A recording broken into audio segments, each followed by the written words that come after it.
Sūrių įvairovę turime didžiulę. Atsisakyk fermentinio sūrio arba jį sumažinti iki minimalaus kiekio, nes tai yra sočiųjų riebalų ir druskos šaltinis.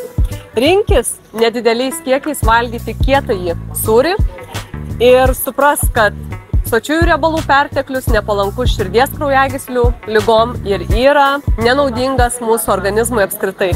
Ką rinktis, sviestą ar margariną? Žinoma, kad pirmenybę reikėtų teikti sviestui ir vartoti jo neperteklių, nes tai irgi sočiųjų riebalų šaltinis, bet jokių būdų nesusižavėti maisto pramonės gudrybėm, margarinais ir kitais tepiais riebalų mišiniais. Pieno produktų įvairovė yra didžiulė ir labai daug pieno produktų yra saldinti arba stipriai sūdyti.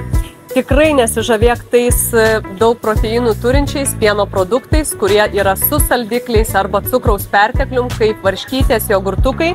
Teik pirmenybę gryniems pieno produktams, kurie yra rauginti. Būtent tokius produktus rinkis nesaldintus. Jeigu patiko mano patarimai, rašyk komentaruose daugiau patarimų ir aš su tavim pasidalinsiu jais. Spausk like, dalinkis su draugais šiuo įrašu, negailėk ir sek mane sveikatai palankus naujienas prenumeruodamas ir sužinok mitybos rekomendacijas, kaip sulieknėti ir išvengti lėtinių neinfekcinių ligų pats pirmas.